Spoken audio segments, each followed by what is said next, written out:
Good afternoon, good evening, no matter what time zone you are joining us in. We are so glad that you are here with us. I wish I could see all of your faces because I'm just picturing how amazing you are and your excitement to be part of this conversation tonight. Welcome to the Emily's List Young Women Leading the Way workshop. Emily's List is so excited to partner with the Blue Institute, Run for Something, and Vote a Latino to bring you this workshop today. We are also so grateful to all of our partners for the work that they do to elevate and strengthen the leadership of young people who are making positive change in their communities every day. My name is Emily Kane. I'm the executive director of Emily's List. My pronouns are she, her, and I am so glad that you are here. You might have noticed that does make me Emily from Emily's List. It's not what you might think. Emily is an acronym. It stands for Early Money is Like Yeast. It raises the dough or makes the dough rise. 36 years ago, this is why Emily's List was originally created, to help women raise early money to build strong campaigns and win. And while early money is still the foundation of what we do today, we also do so much more. We still raise and spend a lot of money for our women. We are also with our candidates on the ground, helping them find effective strategies, build all-star teams, and run their campaigns to be winning campaigns from beginning to end. We recruit women to run and help them grow their careers over time. You might have heard of Vice President Kamala Harris or seen her last night standing behind Joe Biden with Speaker Nancy Pelosi. We supported Vice President Harris in her runs at the local level, at the state level, then at the federal level, and then, of course, for the second highest office in the nation. Because so many of our candidates are often the first Black woman, the first trans woman, the youngest person ever to run for their office, we work hard to help them figure out how to introduce themselves and meet the moment by telling their stories. That's really key, especially when your story is different from a story that people are used to hearing from elected officials. So a little bit about me that fits in with the theme for tonight. I was elected to the Maine legislature at the age of 24 in 2004, and I served in the state legislature for 5 terms from age 24 to 34. And I can tell you there was never a session in those 10 years that somebody didn't mistake me for an intern or a staffer or to ask me what office I worked in. In 10 years, I never missed a year of that happening. I have more stories than I have time to tell all of you tonight. But I realized one thing that I think it's very important for you to understand. Because if you're participating tonight, you're a young person who sees herself maybe taking a shot at running for office. So I want to give you a little advice. While there may be people you encounter as you lead, as you run for office, who are jerks or have bad intentions, what I will tell you is, in my experience, most people are not jerks. They just simply haven't met a leader like you yet. In Maine, I was the youngest woman ever to chair the state's Appropriations Committee. That's the budget committee. I was 28 years old when I got that gavel in my hand. And one day, the House was in session, but had taken a quick break, and I had forgotten something in my office. So I scurried down the marble steps in my heels and was sort of running down the hallway when I noticed a man that I didn't know standing outside of the committee door. He was probably an out-of-state lobbyist. He said, "Excuse me, do you know what time the committee comes back?" And I said, "Well, yes, I do. The committee's coming at 1 o'clock. What can I help you with?" And then he looked at me with a smile, kind of a condescending smile, and said, "Oh, I don't need to talk to staff. I need to speak to a member of the committee." And I said, "Oh, well, do you see that glass over the door of the committee where it says House Chair Emily Ann Kane? That's me." You can imagine his surprise. I said, I came down here to get something out of my office. And what I'm going to do is I'm going to go get that thing that I came down for. And I'm going to come back out of this door in about 2 minutes. And I'm going to give you a do-over. If you want a do-over for this conversation, I'll give you a chance. I turned around and walked away. About 2 minutes later, with my thing in hand, I came back and the man was standing there. And he said, "Excuse me, Representative Kane?" And I said, "Yes, how are you? What can I help you with?" He asked his question and he moved on. And I thought, you know what? That guy is never in his life going to make that mistake again. When a woman he encounters in the hallway at the legislature, or maybe in his community, doesn't exactly look like an elected official, he's not going to make that mistake again. He wasn't a jerk. He just hadn't met someone like me yet. And that's the power of Emily's List. That's the power of telling your story. That's the power of the difference you can make.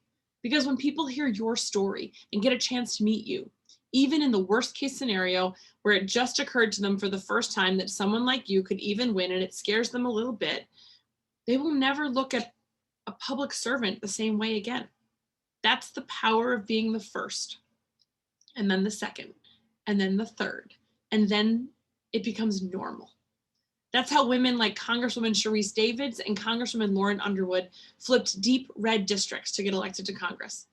That's what we now know it looks like to have Ayanna Pressley or Ilhan Omar or Stacey Abrams leading the way. The truth is that each of us have a story to tell. In your story of who you are, why you're running, of how your life has translated into the issues you talk about and you care about in your campaign and your community. Your story is one of the most valuable tools you have to connect with people and persuade voters. Learning to tell your story will not only help you as a candidate, it will also help you lead, to make connections, and to find solutions throughout your life. As we've seen recently with candidates and elected officials trying to figure out how to reach more people online because of the pandemic, how you tell your story and where and on what platforms are constantly changing. And we are all learning as we go. And that's why you're all here tonight. We want to give you more tools to do just that. So as we are all figuring out as we go, the good thing is that whatever challenges you're facing, somebody else is probably going through it too. And we can probably introduce you to them. So now let's get to the main event and turn it over to this incredible program where I can't even believe you're going to get to spend time with the elected officials we've got tonight, with Christina and Danica and Maury, and you're going to get to learn from the Emily's List staffers like Johanna and Nancy and Olivia, and who I'm about to introduce, our very talented, absolutely amazing community engagement manager at Emily's List, who brings a wealth of experience from working not just with candidates, but on Capitol Hill and in the Obama administration. I'd like to turn it over now to Keontae Lee. Thank you, Keontae. Wow, thank you so much, Emily. What an incredible story and message. It's always good to let people know, like, this is who I am, even if they weren't expecting you. So I really appreciate you for sharing a piece of your story. As mentioned, my name is Keontae Lee. I use she, her pronouns, and it is such a pleasure to have you join us tonight for our Young Women Leading the Way workshop. I'm very excited to be in conversation with our amazing panelists to discuss their unique journeys to elected office. Following the panel, there will be a training focusing on telling your personal story online and in person, so be sure to stick around for that. So before I introduce our amazing guests, I would love to hear where some of you are joining us from this evening. Please shout out your cities, your states in the chat, and I will take a look. And so I'm from South Carolina, so I hope there are some South Carolina folks. Okay, I see NYC, I see San Francisco, Lexington, Kentucky, Florida. Okay, some of you South Carolina. Oh, that's amazing. So it looks like you all are joining us from all over, and there has been lots of virtual events throughout the entire year, but this is just a way for us to all be connected. Now on to our panelists. Representative Christina Haswood, who represents the 10th District, is one of the youngest state legislators in the Kansas State House. She is also one of 2 Native Americans in the Kansas State Legislature. In early January, she got national media attention for a viral TikTok video she shared of her wearing traditional Indigenous clothing during her swearing-in ceremony. She also received her master's in public health from the University of Kansas last fall. Next, we're going to move on to Delegate Danica Rome, who represents the 13th District in the Virginia House of Delegates, and she became the first openly transgender person elected as a state legislature. Since her first campaign, Delegate Rome has been an advocate for infrastructure investment, especially her work to bring awareness to Route 28, a state highway in Virginia, through the Fix Route 28 Now campaign. Last but certainly not least, we have Representative Marie Turner, who represents Oklahoma's 88th House District. Representative Turner became the first non-binary state legislature and first Muslim Oklahoma lawmaker, As a community organizer, their life's work is geared towards fighting for and maintaining the civil rights and liberties for all who enter America. Welcome, welcome all to our amazing panelists. Let's go ahead and get started with our conversation. So this first question is for everyone. When did you first become politically engaged? And I would love for Representative Turner to start. Thank you. That's a really good question. I guess I want to start by saying, Assalamu alaikum. Thank you so much for creating this space for us today. I do want to make sure that I am stating that I did receive so much help from Emily's list and am forever grateful.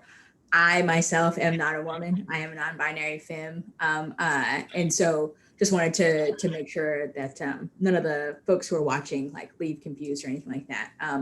But yes, so where I first kind of got started in politics, or I guess being concerned about the people who represent me in student government in high school.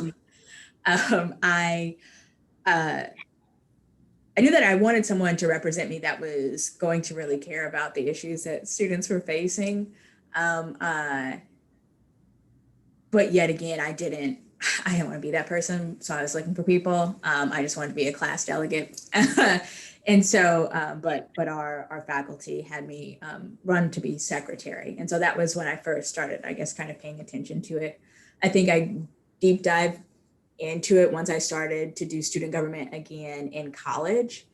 And so what we have here in Oklahoma is something called Oklahoma Intercollegiate Legislature, which is a mock legislature while you're in college. It really kind of helps you get connected to really kind of see the process of lawmaking in Oklahoma and what that could look like. And so it was a place where I really got to understand how big of a role politics plays in our lives. Like, these are people who make policies about our everyday lives, right? But often never have to see the other side of the system, right, of the policies that they're making. And that was something that I had just always lived, right, growing up in the buckle of the Bible Belt, in the incarceration capital, probably of the world, right? And so I had gone to uni to become a veterinarian in my junior year. I made the switch into knowing that when I left uni, I was going to be a community organizer. That was something I had already always been working on. Community service and community-based care was something that my mother and my grandmother and my dad really kind of emphasized in my upbringing. And so I guess kind of full-heartedly and full scope really got involved in Oklahoma politics around my junior year of college. So. I love that. Sometimes you aren't ready and sometimes we're never going to be ready, but you have to listen to the charge. So I appreciate that. Let's go ahead and continue with Delegate Rome. Thank you so much, Kante, and thank you so much to everyone who's joining us here today. And it's wonderful to be with Representatives Turner and Haswood. It's so great to share this space with you all both today. So yeah, my name is Danica Rome. I represent the 13th District of the Virginia House of Delegates, which includes the city of Manassas Park and the Prince William County portions of Haymarket, Gainesville, and my lifelong home, Manassas. And my time as a newspaper reporter is entirely responsible for why I ran for office. I spent 9 years, 2 months, and 2 weeks from 2006 to 2015 covering the public policy issues of the 13th District of the House of Delegates. and I authored more than 2,500 news stories about greater Prince William County. And when I was back in college from 2002 to 2006, earning my journalism degree from St. Bonaventure University in Western New York, that was at the same time that the marriage equality fights were really just beginning, including in 2003 in Massachusetts, when we were actually able to get marriage equality approved by a state legislature, despite then Governor Romney's protestations toward it at the time. And at the same time, then President George W. Bush, while he was in the midst of, carrying our country into war without an exit strategy or without a peace strategy for the same token, was also deciding that he wanted to have basically a constitutional amendment to ban marriage equality in the United States Constitution. And so as a aspiring reporter at the time, I wanted to learn everything about government that could allow that to happen in the first place, because I was just beginning to come out to some of the very amazing women in my life at that point, who I went to college with, who were my classmates, but I was still very much, stealth for a lot of it. And so getting to understand the political mechanisms there and really getting wrapped into the 2004 presidential campaign, I would read 3 newspapers a day: the New York Times, Buffalo News, and USA Today, every single day, 7 days a week. And I'd spend at least 2 hours a day reading political stories every day, 7 days a week for years. That carried me until 2009, when I started working at the Hotline, covering federal and state politics for the National Journal. And I was working 2 full-time jobs for 4 to 5 years at one point. So, having that direct experience, that gave me experience in terms of dealing with campaigns locally when I was with the Gainesville Times. It gave me that experience nationally and statewide with the Hotline. And at the same time, I also knew that by the time I got called and asked to run in 2016, that the public policy issues affecting the people of the 13th district, like fixing Route 28 and expanding Medicaid, were going unaddressed because my predecessor was more concerned with where I went to the bathroom than how his constituents got to work. So, we unseated him, and he was the self-described chief homophobe of Virginia. I became the first out unseated transgender state legislator. So don't ever tell me that it can't be done, because, well, we did.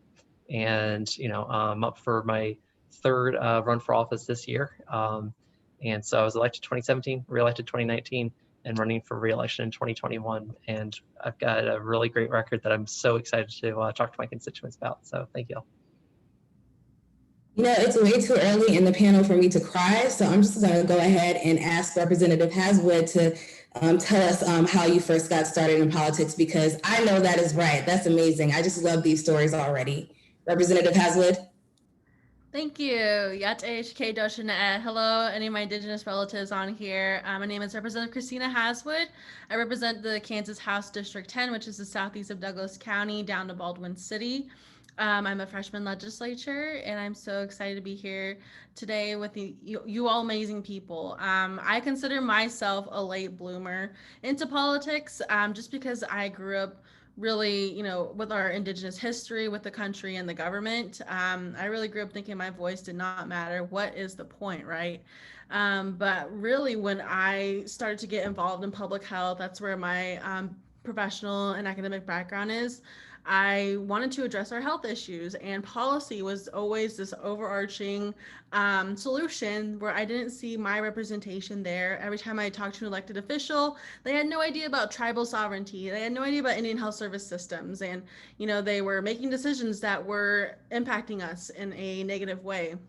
So when I first got involved, I, was looking into one of our issues, missing murdered Indigenous peoples. I worked on it in DC at a national nonprofit level with urban Indigenous populations. And then I saw Kansas House Representative Dr. Punkui Victors, who is also Native American. And good news, there's actually 3 of us in the Kansas legislature with Representative Byers. So it's so exciting to see those numbers increase, not only double, but I guess triple. And, I saw her have a press release with missing murdered Indigenous peoples. I missed class one morning in grad school to go see that process, because I was just tired of reading it on Facebook. I was tired of reading it in the paper. I was like, I want to go see what's happening over there. And when I saw her, an Indigenous woman creating legislation that is an epidemic in our community, I was like, how in the world can I get involved? I want to get involved today. So the first steps I took was volunteering, getting people registered to vote, and really telling people it's okay if this is your first vote and you're 40 years old. It's okay. My first vote was when I was 20 years old. So that was probably the first thing when that light bulb clicked for me. I wanted other people to come and join me. I love that answer. And I like that you said it is okay if it's your first time voting, regardless of what your age is, because it's never too late to become civically engaged. So I love all of your stories, and all of your experiences are very different. And since you just answered, I would love for you to talk more about what made you run for office, Representative Haswood. I recently saw you speak on a panel hosted by the Advanced Native Political Leadership, and they discussed the importance of representing Native Americans in political office. So tell me more about what made you run, because I know you made the switch from public health. So I would love to learn more. And then Representative Turner and Delegate Rome, please feel free to chime in. Thank you so much for that question. Yeah, so it was a buildup of public health and solutions.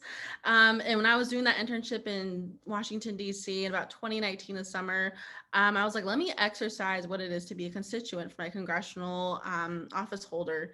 I went to their office. I sometimes knocked on that door because that door was not open. Open that door because I'm a constituent. You work for me. And go to their office and say, hey, what are you doing for the Indigenous community? Because your district covers all 4 of Kansas tribal federally recognized tribes. And of course I said nothing. So that really anchored me a bit, to say the least. And that really sparked my passion. Okay, what are we doing at the state level? I'm so lucky that my House representative previously was so passionate about all communities, but she wasn't of color. She didn't know much about Indigenous policies.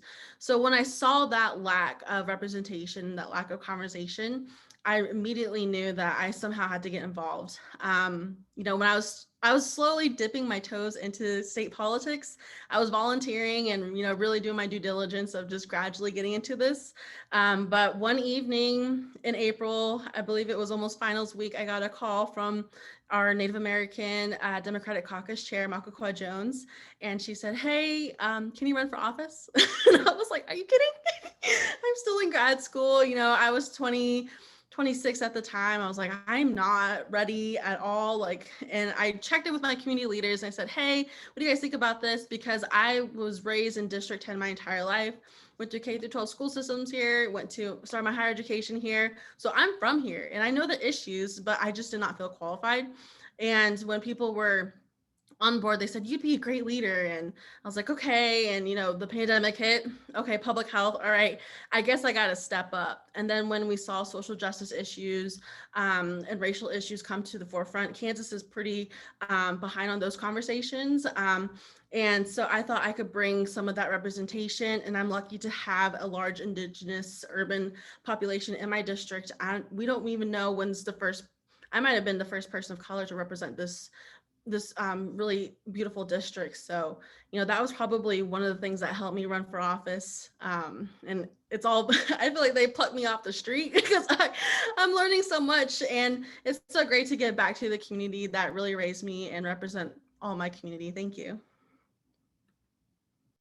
No, that's an amazing story. And sometimes you don't have to be the most qualified. You just have to know the issues and make that connection. Representative Turner, Delegate Rome, please feel free to chime in.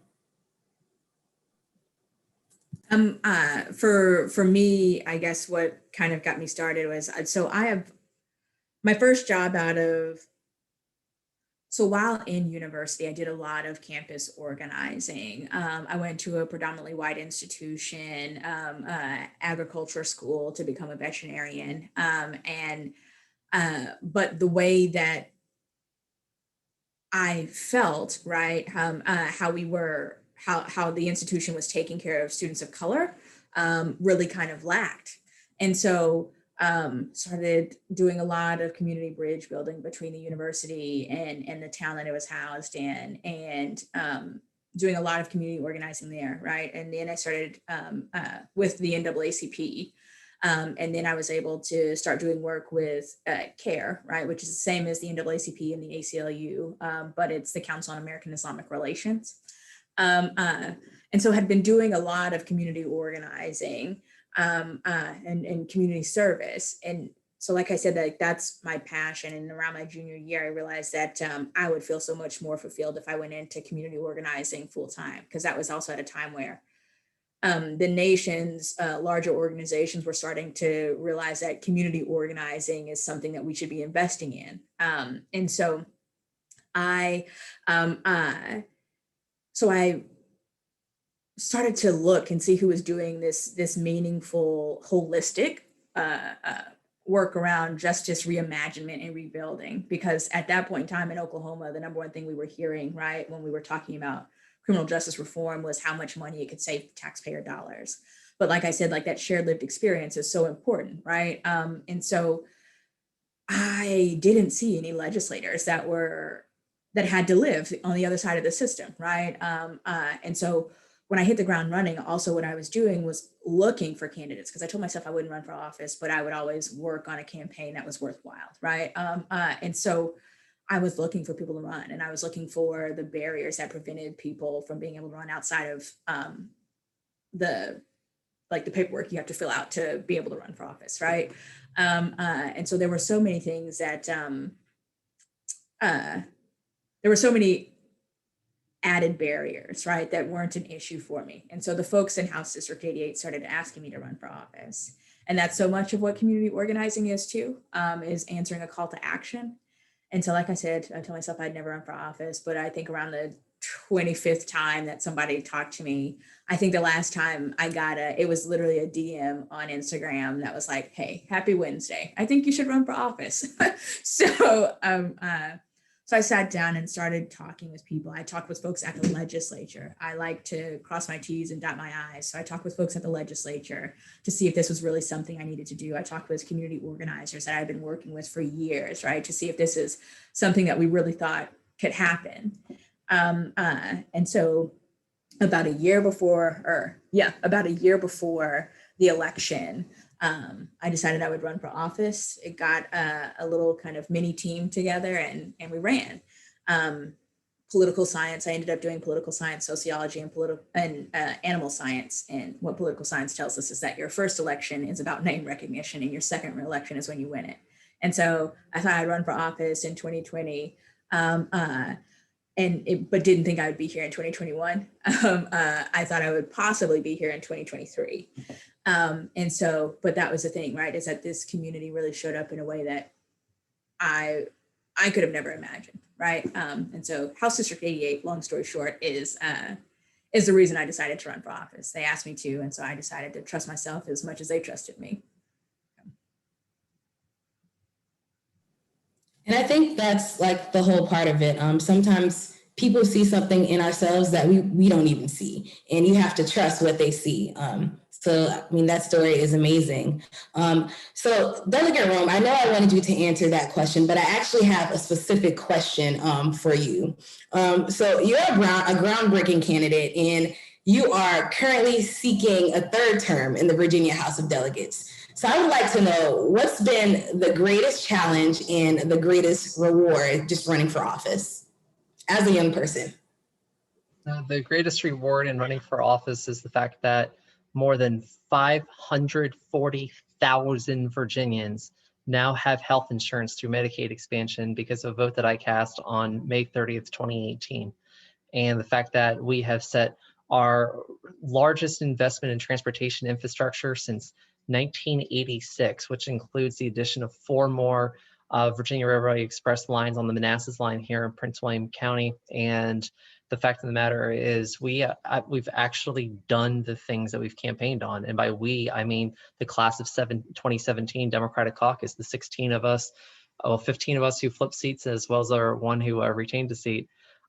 We've gotten the job done, and we're continuing to get it done. And the fact of the matter is that my Route 28 STAR study is in front of the Commonwealth Transportation Board competing for smart scale funding right now, when my predecessor in 2017 was leaving flyers at people's doors saying supervisors, not slogans, can fix Route 28. I was like, no, I'm tired of politicians kicking the can and not taking responsibility for their own actions. And I had seen it happen where politician after politician thought it wasn't their responsibility to do it. And so I stood up and I said, it's my responsibility. I will get it done. And I will work with whoever I need to work with, Democratic, Republican, whoever it is, to get the job done. And now we're actually in a position to do that. And I'd say the biggest challenge in this case is that when you are 32 years old, as I was when I launched my first campaign on January 3rd, 2017, I was unemployed, uninsured, and driving a 92 Dodge Shadow that was worth $324. It had more rust than paint. Its color was primer blue, and that its main color was primer and then blue. So when you are running that sort of campaign and you are going, oh my God, anything, my entire life savings, the $10,000 in CDs that I had put aside for, my hopeful first mortgage, I'm now living on this, and I'm incurring or building up more than $20,000 of credit card debt so I can just make it through the year. What am I doing? Why am I doing this? And you come to realize in that moment that elected office is not the sole domain of the rich and powerful. It's for us too. There's no reason why people who are like us shouldn't be represented in government. It's not just for people who have to have wealth managers in their lives. It's not just for people who have other people who handle their money. It's for people who check their bank account because you go, oh my God, did I overdraft today? And they don't do overdraft protection anymore because they used to. That's my life. That's the life of a weekly newspaper reporter. Okay, that's how I spent my entire adult life. Other than a very, the 4 years where I was working two full-time jobs is really the only time I ever had financial security in my life prior to winning office. And then when I did, I won a job that pays $17,640. But God damn it, at least it had health insurance. And that's what took care of that part of my life, right? I had health insurance for the first time in 2.5 years. And in fact, when I was sworn in on January 10th, 2018, I was still uninsured for another 3 weeks after that. And I wasn't the only delegate who was uninsured, by the way. And so it's a reminder that as you do this, you don't pursue public office for the ego trip. You don't pursue public office because you're hoping to make a lot of money. You don't pursue public office because you think that the title and name sounds so good for you and it's going to be what people remember you by.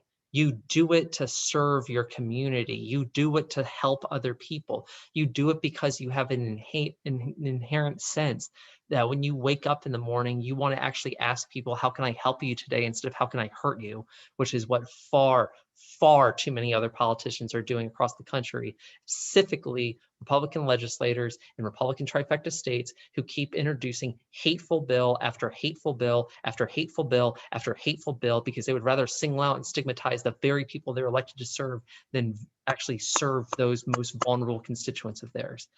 That is what I'm actually, outside of taking care of Medicaid expansion, that's one of the things I'm most proud of in Virginia, that we have completely turned around the image of our Commonwealth nationwide, where we have gone from being one of the most hostile states in the country toward LGBTQ people to now being a nationwide leader in LGBTQ equality. We've actually gone from being ardently against women's reproductive rights to now being a normal state. Oh my God, what a ridiculous concept of just being able to keep your, being able to actually allow people to choose their own healthcare without politicians getting in the way. What a novel concept. We're actually doing something about climate change. We're actually doing something about equality. We're doing something about transportation. We became the 38th and final state needed to ratify the Equal Rights Amendment. And by the way, if you want to know whether or not equality is just a thing I talk about or whether it means something more to me, the Equal Rights Amendment is literally tattooed on my arm. It is a part of who I am. And it's one of my missions in terms of public service. Wow, that's incredible because you touched on a couple of points and I wish we had all night to really listen to you preach, Representative Turner and Representative Haswood, just talk about your lived experiences. And because you have those lived experiences, you were able to go into your elected offices and advocate for people that look like you. Like you said, it's not an ego trip. It's not about the title. And you are representing people that have to check their bank account in the mornings. So I love all of that. And I want to I want to switch gears a bit because I know we talked about activism earlier, and we're going to get to that. So Representative Turner, I am going to get to you with that, but we are talking about just telling our personal stories online and in person. We're going to have a training about that. And Representative Haswood, you are known for your viral TikTok videos. And I want you to tell us a bit more about how you tackle and manage your social media just as a young candidate and just in an age where social media drives everything. And I would love for Representative Turner and Delegate Rome to chime in because it's a big issue. Social media is everywhere. That's a really great question. So, you know, I ran and we all ran maybe in the last election cycle in a pandemic. So luckily for my race, it was safe enough not to go door to door, and me being the public health person, I was like, why don't I practice what I preach? And so luckily we had to, you know, make phone calls and whatnot. And really, you know, I didn't have a lot of finances to. Being a young person, I just graduated grad school last year. I ran my primary, still living in my parents' house. And you know, I didn't have a network to tap into to help me with campaign donations. And you know, even my primary, we only raised about $15,000, and to my understanding, that's pretty low. I'm very proud of my team for helping me with that. So social media was definitely the more accessible, inexpensive option for advertising, and everybody was on there anyways during the pandemic. And so I really wanted to utilize Facebook, Twitter, Instagram, and TikTok was kind of the joke. And when I pitched that idea to my campaign manager, he's like, oh, I don't know. And I was like, let's just try it. Let's just try it for fun.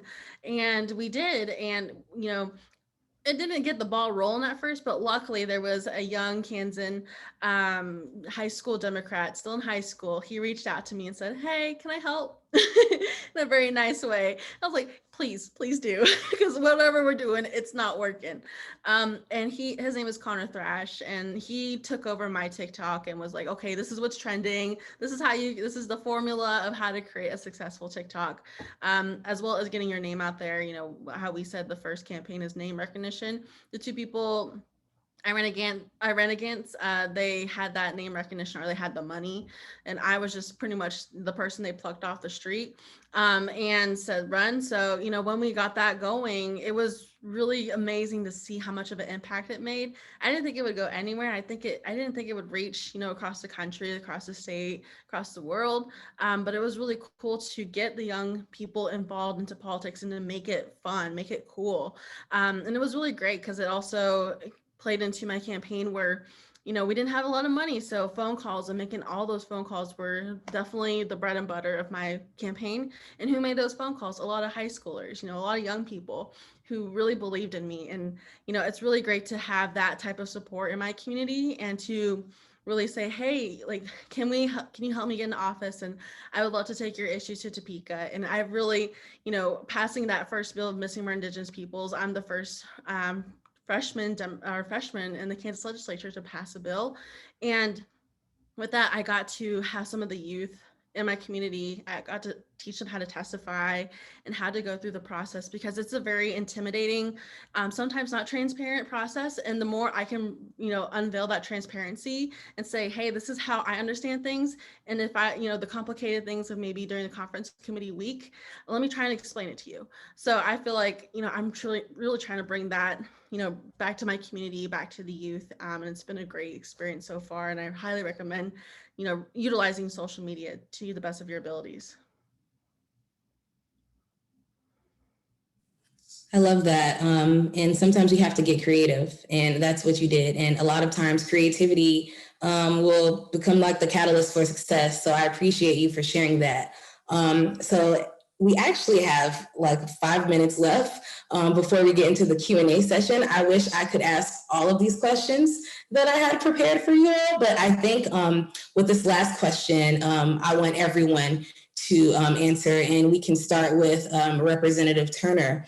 So what are some things you wish you had known before beginning your political career? And it's a two-part question. What advice would you give your younger self? So we can start with the first question of what you wish you would have known before you began your career. your political career? That's a good question. What I wish I would have known. I am, so I don't talk about myself very much. And I grew up in small town Oklahoma, left small town Oklahoma, Ardmore, Oklahoma to be exact, to go to small town Stillwater to go to university. And then I moved to Oklahoma City. And so what I love about Oklahoma City is that it feels just like a little bit bigger version of small town Oklahoma. So I knew that if I was elected, I'd be the first Muslim elected to the Oklahoma legislature.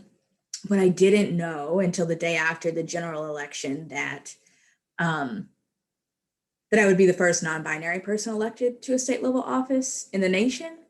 And so that was new news, which made me news to, I guess, a lot of folks in the nation. And so that was a really kind of jarring experience for me. Because like I said, small town, I like to do the behind the scenes work, which is why I like community organizing so much.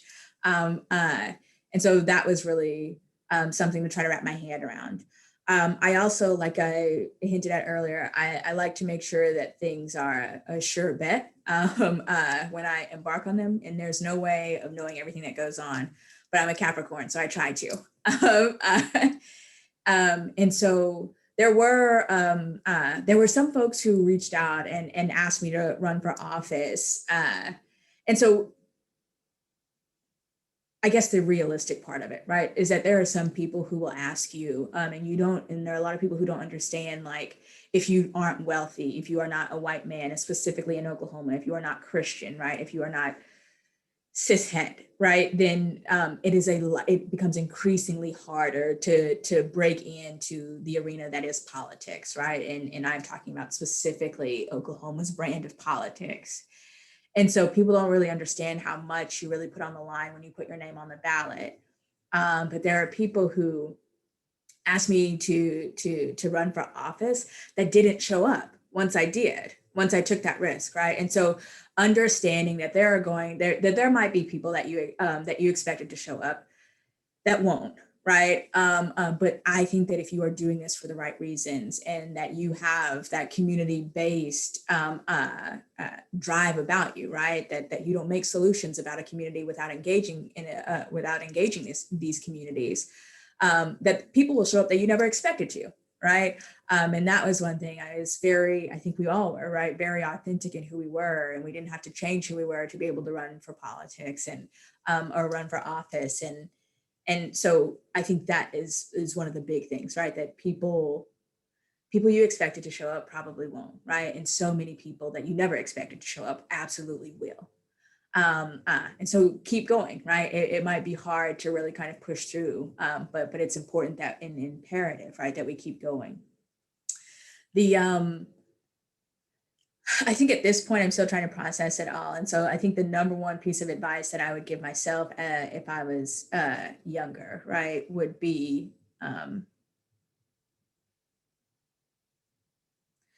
to be a little bit more okay with being the first. I came out to my mom in the second grade. She always created a space for me to be open and honest in the household, and always let me know that my voice was going to be very powerful, and so to always use it. But in the beginning, which is always something I tried to do, right? But there were so many times that I didn't let my light shine because I was so afraid of what was going to happen. And I was afraid of being the first and the only, right? And that's seems like that's going to be a theme throughout my life. And so to be okay a little bit earlier on, right, to be okay with being uncomfortable, right, because progress happens when we are uncomfortable, when we are learning and growing. So I think that would be my advice. We have to be okay with being the first. We have to. And it's amazing that you were raised in a household that told you to always shine your light, regardless of if you were afraid or not. So thanks so much for sharing that. So Delegate Rome and Representative Haswood, I would love for you to answer these questions, but maybe 30 to 60 seconds. I would love to talk to you all day, but our audience, they want to ask some questions. And it's okay, Representative Turner, you have to take up that space and take up that time. So it is okay. So Delegate Rome, what is one thing you wish you had known before beginning your political careers? And what advice would you give your younger self? What I wish I knew before I launched my political career was the importance of using an automated phone dialer for call time. Like Call Fire, not so good, but Phone Burner is great. The reason Phone Burner is great is because you don't have the delay afterward. There's also now automated call time, and you can do that through NGP. So let the robot dial the numbers for you. It will save you literally hours on your call time. Then you get more time on doors. Number two, in terms of what advice I would give myself, instead of buying that piece of shit 98 Toyota that replaced the 92 Dodge after it bid it on $495 in February of 2017, I would have put the $1,500 into trying to repair the Dodge one more time instead of getting that hunk of junk that ended up dying 2 months later. And then I had to be on rental cars, not just for the rest of the campaign, but all the way until July of the next year. So yeah, those are my two. I love that. And I will just say, the quicker you dial, the quicker those funds come in. So the automated dialer, that's the way to go. Representative Haswood. Thank you. And I wrote that tip down. But I agree with Representative Turner. There's going to be people out there who say, go ahead and go run, but they'll be too scared to support you in public. There's organizations that you looked up to who probably won't endorse you. And unfortunately, what happened in my race, even, organizations that were supposed to empower women did not empower me. They decided to empower my male candidate opponents. So, there's just things that just happen like that. And you just keep going. You keep going. You prove them wrong. And, you really remember at the end of the day, this is for the community. It's just bullets to you, so no worries. My younger self, I got to visit my middle school yesterday, and people who knew me when I grew up said, you were so quiet, you never talked, you were so mute. And I had opinions, but I was never confident in expressing them. So my younger self, keep nurturing those opinions, and keep your head in the books, and you will become powerful and a leader one day, and you will empower others as well. Wow, that is amazing. So what I've learned from this conversation, one, you don't have to be a rich white male that has someone else to manage your money to run for office. That's not the case. Two, you have to run. You have to do it even when you're scared, even when the people that said they were going to support you, they don't. You have to show up anyway, because it's not about feeding your ego, like Delegate Rome said, but it's about the community. And three, we have to be okay with being the first. We have to be okay with being the only, because when we are the first and the only, then there is someone else at home that sees you, that is like you, and they see themselves in you. So we have to keep showing up. So this is amazing. So let's go ahead and start with the audience questions. And thank you so much to the audience members for putting your questions in the Q&A function. So continue to do that. The first question, what keeps these great folks in office? I want to see many local young progressive folks in our local government get burned. I see many local progressive folks in our governments get burned out so quickly.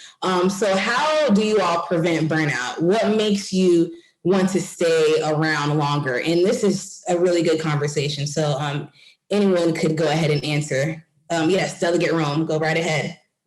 Some advice that I learned from the heavy metal world, from all the years I spent in, I spent 12 years running metal bands, and spent a long time before then just loving the music and reading as many interviews as possible.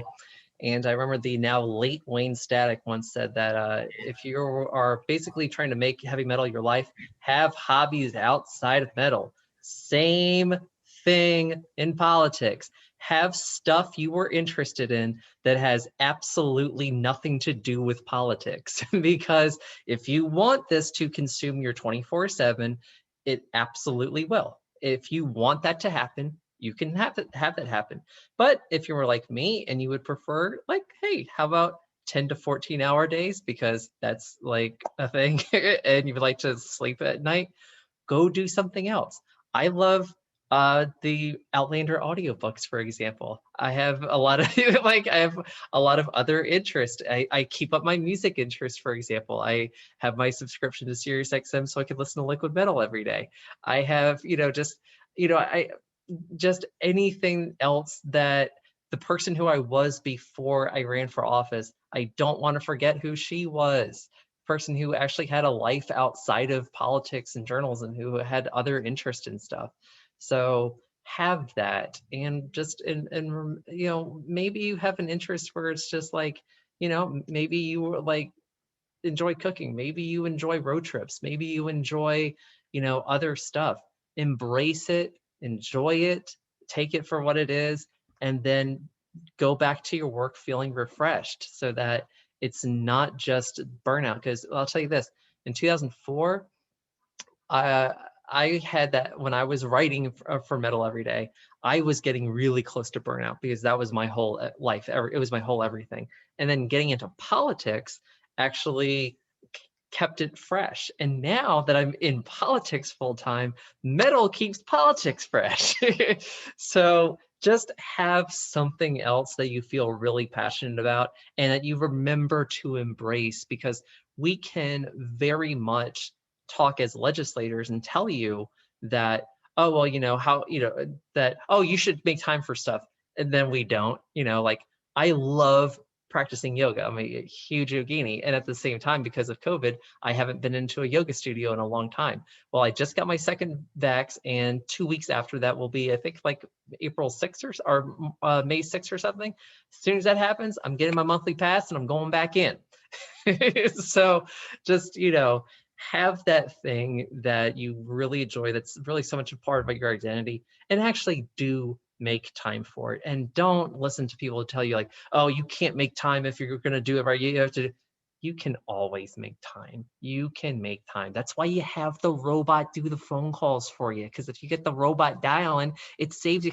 You don't think that hitting 10 digits is all that much. You do it 200 times in a day. Oh yeah, it is. Let the robot do it, so then you can go and listen to Drums of Autumn. It's great. I love that. You have to feed all parts of your identity, all parts of yourselves, because you have to stay fresh. I love that, Delegate Rome. Representative Hazlett, Representative Turner, do you care to share? We do have other questions, so no pressure, but I would love to know what you do outside of changing the world. I would love to know that. I can go ahead and go. I think the biggest piece of advice I got, because when I'm a freshman, this is like my 4th month out here. I thought I had to answer emails at 1 a.m. and, keep answering emails all Saturday and Sunday. And I got the advice, hey, no, things are going to be there on Monday. Things don't even open back till Monday. So take the weekend to enjoy yourself, treat your body good, exercise, eat well, spend time with your family, your loved ones and your partners, and just keep your weekends to yourself.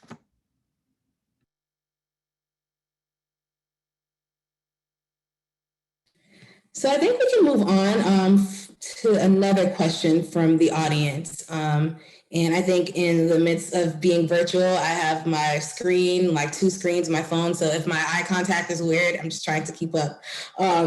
So this is a question for everyone. Do you all have secondary jobs? Because I know being a legislator may be a part-time job, and I know that was talked about a lot, just finances and just making a lot of sacrifices. And I know it's crazy, we just switched from relaxing to keep away from burnout, but we also have to maintain ourselves and sustain our lifestyle. So do you all have any secondary jobs or secondary ways of just sustaining yourself? Representative Turner, would you like to answer that? Yeah, I can. I do not. I did look for a job, but our legislature, like me anyway, I spend very little money unless it's on food now. And so I pride myself on being able to live on very little, and the Oklahoma legislature, what they pay us is just fine for me. I did look for a job because I personally am a workaholic, and so so I think it's like nice to have something else to kind of work on outside of the work that I do there. But this in like listening to what Representative Christina and Delegate Danica have said, this campaign and this process have really taught me, right, how to have hobbies and how to be able to shut off too, because I thought I would be able to be a workaholic like I usually am, and that is aided it aids in burnout in a way that is really kind of unparalleled. And so, but no, as of right now, I do not have a second job, but I will probably look for another one before too long. I'm a writer, and I'll have more to say about that on another day. I have a second job. I work at our COVID call center. Unfortunately, it's only $14 an hour, but it's meaningful work that my community needs, and I'm so thankful. And the flexibility, of course, I could probably do a contracting job because I think that's what the other young legislators do in Kansas.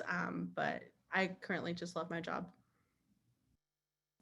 Thanks. That is good to know. And back to Representative Turner, I know you said that you're a workaholic, but you're also a Capricorn. So I think that's like big Capricorn energy. So we have to learn how to relax.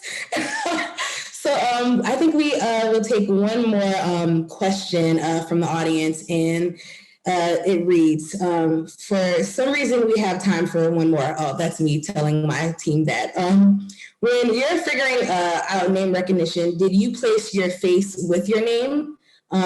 Some people feel intimidated not being an older white male in the community, and they're wondering if anyone had hesitations or a thought process when adding a photo just to your campaign materials.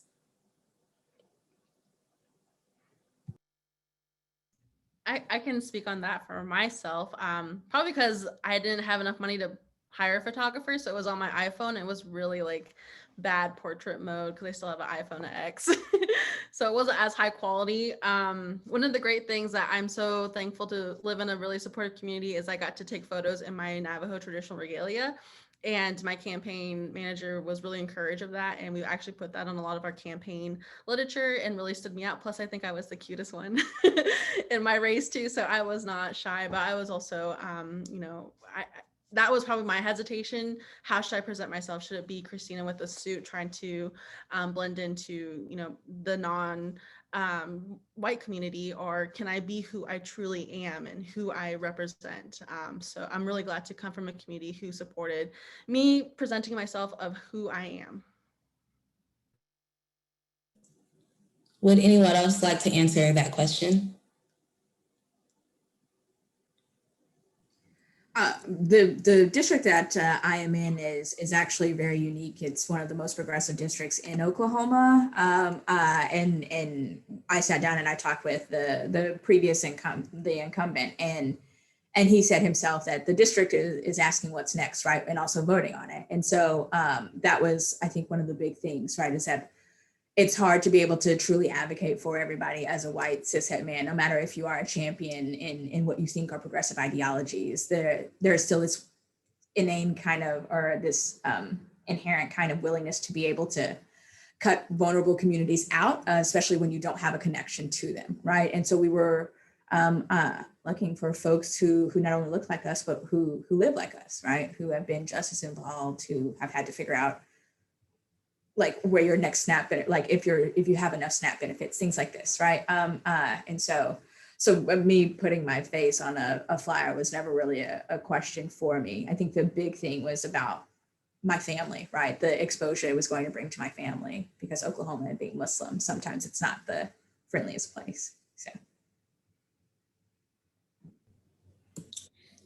I love that. And I know for me personally, I just love when there are candidates out and I can put a face to the name and I can say, oh, here's this Black woman, here's this young person that's running, this person that just graduated from grad school. Like, it's good to put a face to the name. So I appreciate that. Well, we are about to wrap up our Q&A in this portion of the workshop. But I would love for everyone to just tell me one word that is leading them for the year of 2021. I know we are halfway through the year, but what is the word? And I'll start to help. So my word is ease, because I like to, rest. You have to reset in order to continue to do the work. So Delegate Rome, could you start with your word for 2021? Can you rephrase the premise, I guess? So basically like a word or a phrase that will just that will lead you, or like lead the rest of your year. So like I said, ease. For 2021, it's ease for me. I want to relax so I can, get enough rest so I can do the work of Emily's List. So that's my word, ease. 28. I like that. Representative Haswood or Representative Turner, would you like to add your word? If not, we could move on, but I would love for you all to share. Yeah, mine is definitely unapologetic. Coming into spaces extremely confident, not apologizing for who I am and the beliefs I have, but also empowering others too. Mine is just kind of hyphenated. I'm going to go long-term, right? I think a lot of us are doing this work, right? And the way we do it in an equitable way is by always keeping that long-term vision, right? And so, yeah, love everyone else's too. Love that, love that. Well, that wraps up our entire panel discussion and the Q&A portion. To our amazing panelists, just thank you so much for being so transparent. This was a raw conversation. I loved it. And I appreciate you all for sharing your experiences with us tonight. You three are trailblazers in your own right. You are the first, but you won't be the last. And I just appreciate your dedication to your communities because you are leading with the lived experiences. So thank you so much, Delegate Rome. Thank you so much, Representative Haswood. And thank you so much, Representative Turner, for being able to share this space with me and everyone else this evening. And we're about to move on to the next portion of the workshop because it is a workshop and now we are about to take you all to the training portion. So now I would like to introduce Nancy Leon. She is the training manager at Emily's List, and she will talk to you about creating your personal story. Welcome, Nancy. You can go ahead and take it away, and I will hide my video. Thank you. Okay. Hi, everyone. Yes, my name is Nancy Leon. I use she, her pronouns, and I'm the training manager here at Emily's List. I'm super excited to be here with y'all today. And thanks for joining us and staying on after that awesome panel for our training on telling your personal story. So to hop into it, here are our goals for our training of today. First, you're going to learn how to use your passion and authenticity to craft a powerful personal story. You're going to learn the components of telling your personal story, and you're also going to learn some digital fundamentals and tips for sharing your story, not just in person, but also online. All right, so let's get started. Your personal story. Here are 3 examples of our awesome electeds that we had on the panel for today sharing their stories. There's so many different ways that you can do this, right? I think like I already mentioned, the traditional way is kind of doing it in person and like a large group of people. But as we've seen in the last year and a half with things change to more of an online presence, you can also share your story like through a Zoom call like I'm doing right now. You can also do it through like Facebook Live or Instagram Live or through your Instagram stories or even TikTok. So the ways that we share our personal stories are changing, or more or less the mediums that we're sharing them through are changing. But that's the awesome thing, is that there's so many different ways to share our story. And the awesome thing about being able to share your personal story is you don't need anything but yourself. You don't need anything but your experience, your passion. That's all you need to be able to learn and also to use this skill.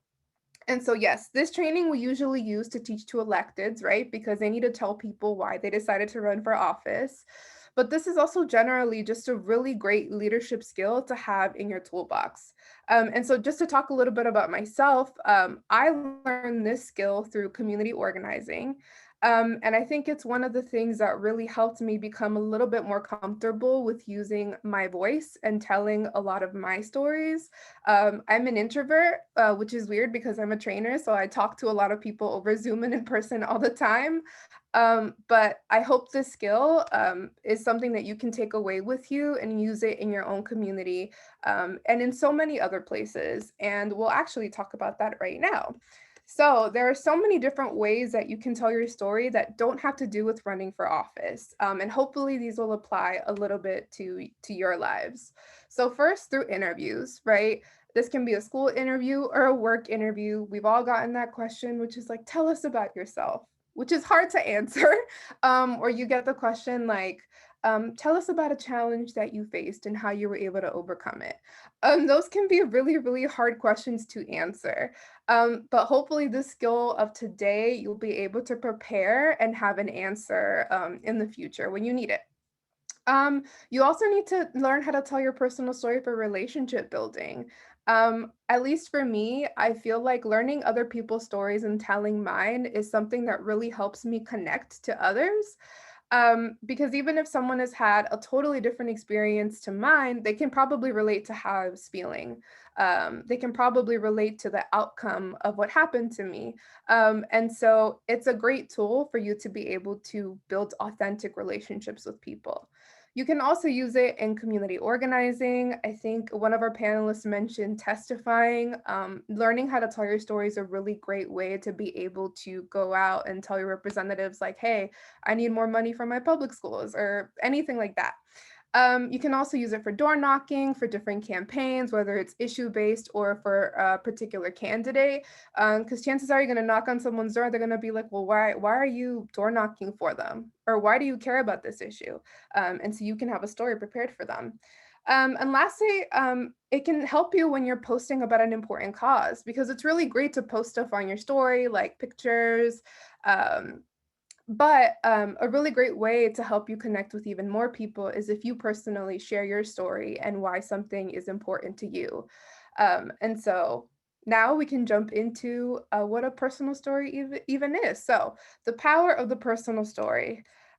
So a personal story begins with you, again.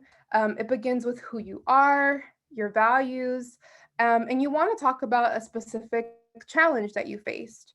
And you want to talk about how your community also has the same shared values that you do and also shares that challenge and how that led you to your purpose. And your purpose can be a lot of things. It can be maybe you decided to run for office, or maybe you decided to pursue a different job, a specific career. Maybe you decided to organize in your community. And so the power of your personal story is really just to help you connect to your audience. And so a good personal story is relatable, compelling, and authentic because, again, we want the audience that you're telling your story to really feel connected to you and feel like they know you and they know your values, who you are, and yeah, can just get a better feel for you. So to tell our personal story, we here at Emily's follow this format. And this is really helpful when you're not used to doing this. Like following these steps can really help you get started and just get something down on paper and then practice it a lot. So let me walk through the format that we follow. So first you want to talk about a situation, whether this be education. Maybe you went to disinvested schools when you were younger and you saw how that has impacted you throughout your life. It can be something about healthcare. Maybe you have a sick family member who struggled to find or get insurance, or to find culturally appropriate services where someone spoke their language. Maybe you're from a mixed status immigrant family. Maybe you went to college and you're worried about your loan debt as you're coming out and finding a job. So you want to focus on one situation that you have, and then you want to talk about your reaction to that situation.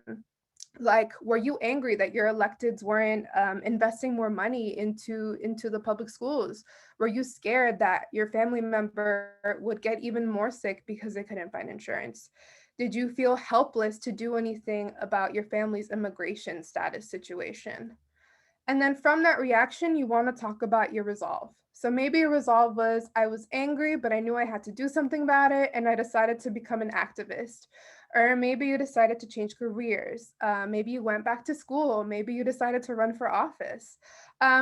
And then from your resolve, you want to have an ask for someone. So when we're talking about running for office, maybe it's, could you please vote for me? Your ask could be, could you knock on doors for me? But you can also have different asks as an organizer, right? Like you can also ask people to door knock with you. You could ask them to come to a rally or sign a petition or come testify with you. So you just want to make sure that your ask connects to whatever story you told and to whatever audience that you're speaking to. And so this is the format for how we tell our personal story. And I'm not going to let you leave without letting you hear an actual personal story and model it. So I'm going to model one of my personal stories for you now, and hopefully you like it. So I want to make this a little more interactive. So make sure you're paying attention to my situation, my reaction, my resolve, and my ask. And if you want, write them in the chat as I'm going along, and I'm going to check back afterwards and we're going to talk about it a little bit. Okay. Hi, everyone. My name is Nancy Leon, and I'm here to tell you a little bit about my story. So I grew up in a very religious and very wonderful family, and I was raised in the church. And as a young child, I kind of just believed. Um, I just accepted what I was taught, and I didn't really ask any questions. And when I was younger, I was also taken to a lot of pro-life marches that I happily participated in because a lot of people in my local church community were doing that. But during my teenage years, I had to start taking birth control because of health reasons. And this was something that made me feel bad because my whole life I had basically been told that it was not okay to do.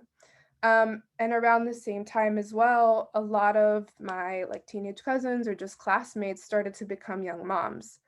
Um, and this hit me especially hard when one of my cousins who I grew up with got pregnant. We were basically the same age. We used to do a lot of things together. And she got pregnant. And when this happened, I felt really bad for her, not because she was pregnant, but because she never really got to have a conversation on choice. Um, no one asked her like, what do you want to do? What do you want your future to be? And that moment was one that completely changed my outlook on reproductive rights. I felt really angry that she wasn't able to have autonomy over her body and also her future. And I continued to see similar injustices in the rest of my community after this happened, like a lack of sex positivity when people would talk to our teenage community, or a lack of insurance or culturally appropriate services for the immigrant community that I live in, limited access to birth control or just like healthcare in general. And this all really continued to fuel my anger. But for a long time, I wanted to do more, and be more vocal about how I felt, but that just wasn't something that came easy to me.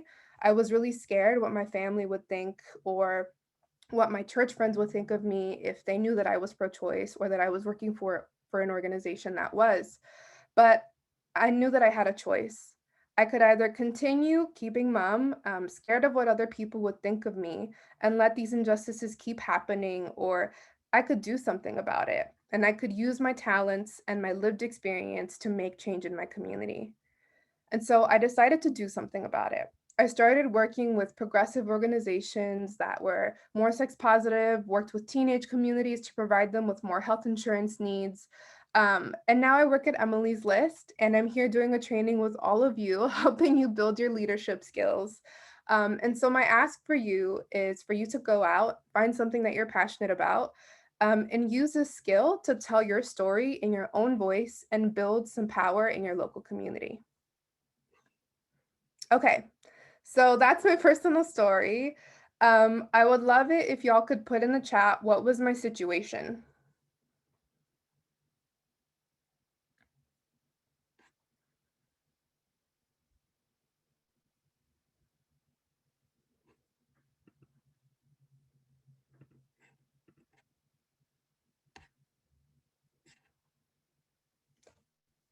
Yep, there you go. I'm seeing some answers come in. Yep, my situation was I was feeling definitely conflicted, coming from a religious family, seeing my cousin get pregnant at a young age and not really having a choice. My reaction was that I felt angry and frustrated that she wasn't, that she didn't have that choice. And I also kept seeing those things happen in my community. So my resolve was to do something about it. And here I am, giving you all a training on this. So hopefully you guys now know the format of telling your personal story. And I'll let you guys know at the end of my section a way that you can now practice how to craft yours. But before I do that, here are just some personal story best practices. You want to make sure you share your experiences, you talk about yourself, talk about your story, give us some background on who you are. connect your story to the work and the race, right? So make sure that if you're applying for a specific job in a specific sector, make sure your story actually applies to that. Tell the story that explains the why. So don't just tell us what happened, explain why you care about it. Like, why do you get up in the morning? Why is this something that's important to you? Make sure that you read the room, right? You wouldn't want to ask someone who you're applying to a job for, you wouldn't want to ask them like, hey, sign my petition. You maybe want to ask them like, hey, please consider me for this job because I'd be great on your team. And then maybe you could ask them to sign your petition. Time your story. You're going to have different versions of it. You can have a really quick one, but you can also have a longer 3-minute version when you have more time to share it. And lastly, you're going to want to practice because this is a very easy skill to learn, but to get it just right, it takes practice. And so I know we have a training center that you can sign up for, and it's for people who want to run for office. But if you're interested in getting a handout for working on telling your personal story, I invite you to sign up, check it out, and look at the handouts to help you write your personal story for the first time. And so now I'm going to hand it over to our second trainer of today, Olivia Noble, our digital director, and she's going to talk about digital storytelling. Thanks, Nancy. So yeah, my name is Olivia Noble. I am the digital fundraising and organizing director here at Emily's List.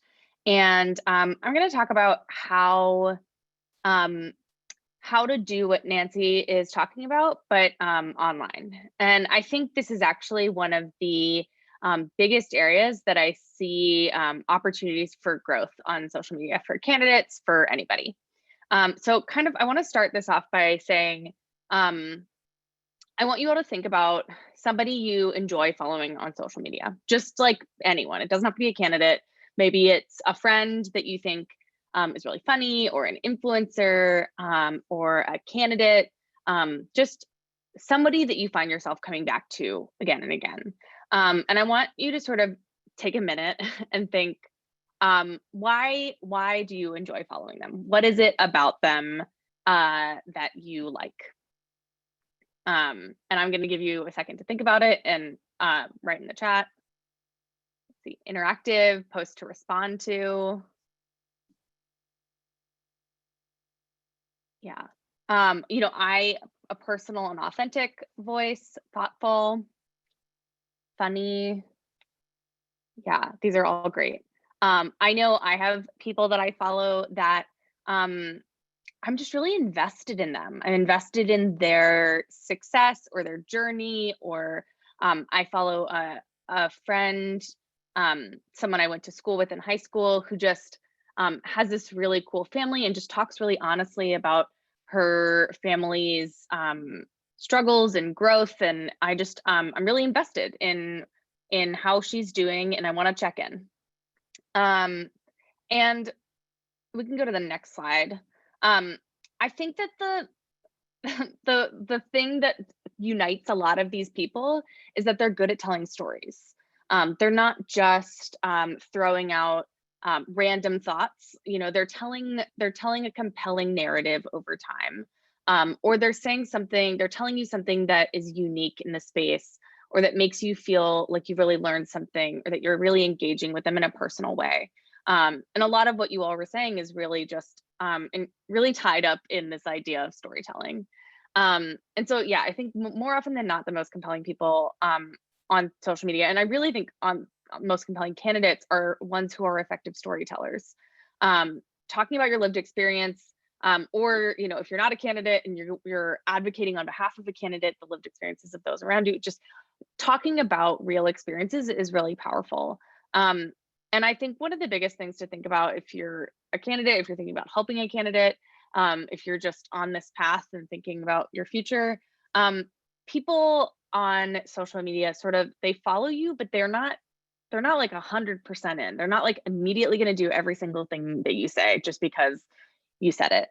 You still have to convince them to take action. And I think storytelling is one of the most like powerful tools to convince someone to take action. And we can go to the next slide and we can talk a little bit about how to do that. Oh, actually, I have some examples. So here's Hala Ayala, who's running for lieutenant governor. Hala has a really personal story here. So when I gave birth to my son, I suffered from life-threatening complications. My story is far too common among women of color. That's why I've proposed a bold plan to tackle this crisis. Read my full plan to end racial disparities and maternal mortality. So here's an example of like a personal narrative around a something that could be really dry and boring. I mean, maybe not boring, but just like a piece of legislation. But here she is telling her personal connection to this legislation in a way that makes me really understand it and really care about it. And I think that's a really, you know, she could have just posted the legislation, and instead she told this really interesting story that leaves me remembering it, and I'll think about this in the future. We can go to the next slide, which is from Delegate Danica Rum, who we heard from earlier. So this is sort of a different angle, but this is a fundraising ask. And so someone had written, you know, Danica Rum is being challenged by a Trumper. This could get nasty. I hope she wins. And Delegate Rum responded, not just by saying like, you know, we're in this fight, donate. It was, my campaign team is A+. We've signed, you know, 23 bills, 4,200 of my constituents are enrolled in Medicaid expansion. Just telling a story about why you should be convinced to give.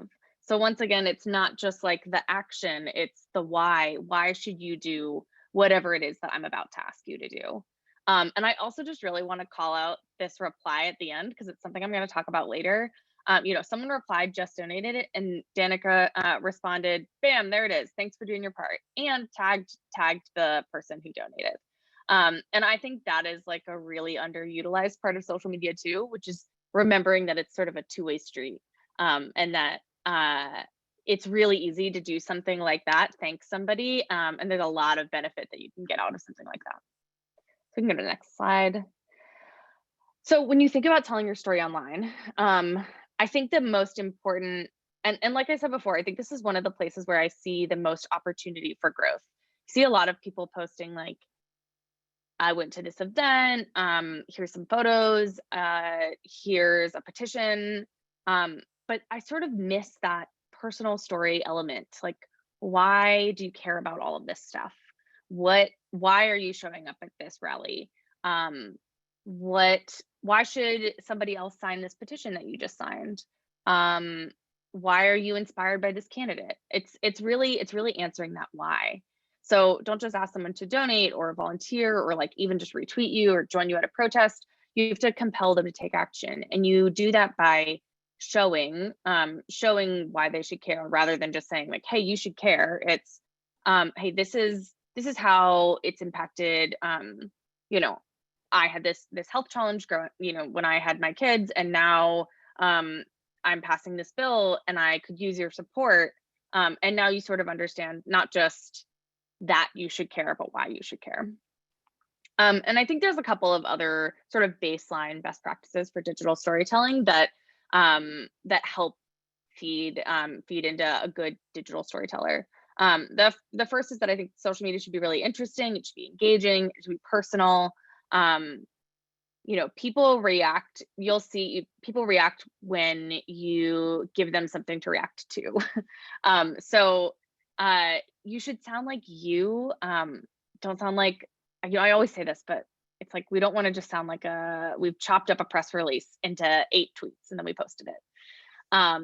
You want to sound authentic to whoever you are. And that also means we're not all gonna sound like, we're not all gonna sound the same, but people can tell when you sound authentically yourself.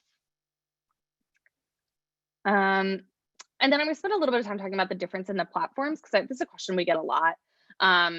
And I think that you can be a good digital storyteller on any of these platforms. So, but I think they each have different strengths and different, you should do different things with them. And sometimes you'll see people who are, you know, Delegate Haswood is clearly a really strong TikTok user.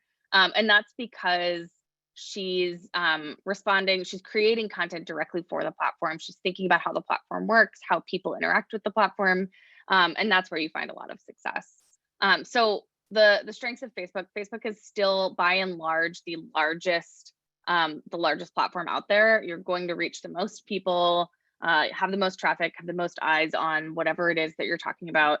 There's a lot of downsides to Facebook, but regardless, there will still be the most people there.